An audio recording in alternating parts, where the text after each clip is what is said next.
welcome back to my channel. Hope you're all doing well out there. And today we're going to talk about the brand new Fear Street film Prom Queen that dropped on Netflix on Friday. But before we do that, do me a favor, like, comment, and subscribe. Join me here. I greatly would appreciate that. And also, as always, a shameless plug for my TeePublic store. I'll leave a link in the description box below. And before we get into this, just a quick overview. Troy and I went to Carolina Fear Fest yesterday. We usually do all weekend, especially with my good buddy Dale _ from the Bat and Spider podcast. Dale's out of town this weekend, so me and Troy just went Sunday. And we got to meet Daniel Roebuck. Daniel Roebuck, if you're not familiar with his name, I almost guarantee you've seen him in something. The man has tons of credits to his IMDb list. He was in Final Destination, Rob Zombie's Halloween, Rob Zombie's Halloween 2.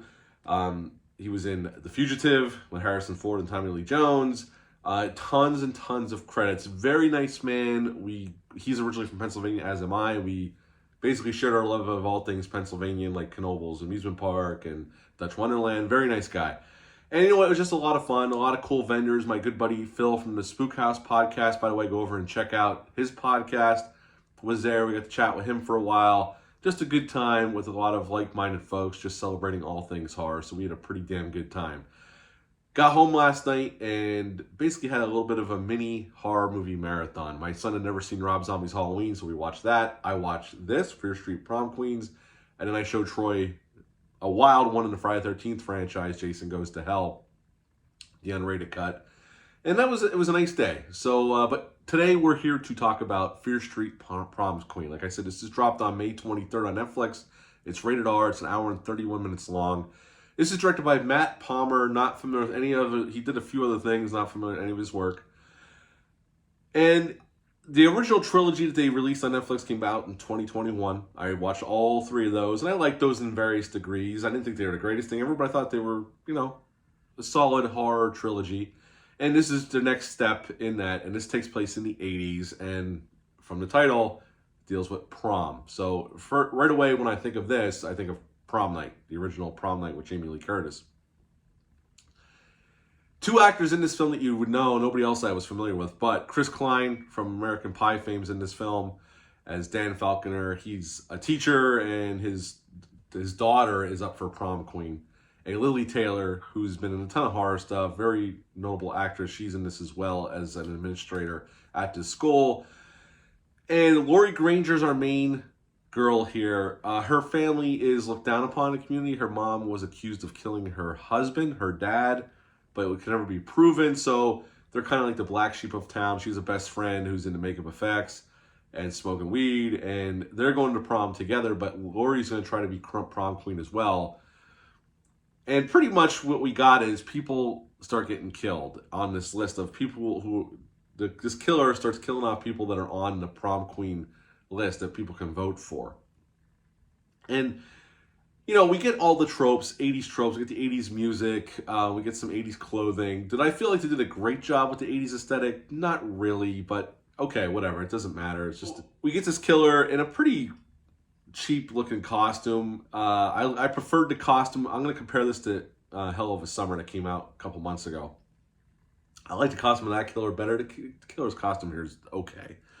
And people start getting killed off at this prom, one by one, or two by two. It depends. Couples go off to fool around, they get killed. And they show some gore here. They show chopped off limbs, axes to the head, meat cleavers to the head. So, this is a nice little R-rated film that throws the blood around. Some of it's CGI, unfortunately, which I still don't get why they do that. But, so some of it looks CGI-ish, and some of it looks pretty cool, like it was practically done overall. And, Lori's our main final girl, and we get to twist at the end that the Falconers, Dan, the husband, the wife, and the daughter, were all in on the killing of these people. And we find out that the wife killed Lori's dad and set up her mom. So they're kind of just like a family bunch of psychos. But they really wanted their daughter to win prom queen, so that's pretty much why they're doing it, which is kind of stupid, but kind of makes sense depending on your outlook on, just some of the stupid shit in America where, pageant mom, stuff like that. So it's fine, the reasoning they're killing people. It's nothing great. It's nothing groundbreaking. It's okay. Overall, this is an okay slasher film. It's not reinventing the wheel, which I didn't expect it would. It's just an 80s style, although I must say, is it in the contract with every Netflix movie that they all got to look the same? All the same color palette, all that same like kind of cheap digital look? Is that what Netflix requires when you make a movie for them? Like, if you're going to go 80s, like you're trying to make this an 80s throwback slasher film, shoot it like an 80s throwback slasher film. But this says none of that. Besides insert shots of somebody shooting on a video camera from the 80s with the grain and all that, other than that, this looks like just a movie that was made last week and put on Netflix. So if you're going to try to sell us that you're going back old school, because in the marketing, they did that with the posters. They were definitely playing up like movie to old school 80s slasher films in some of their promotional art. But the movie itself just looks like a movie that was shot last week for Netflix. So I don't know.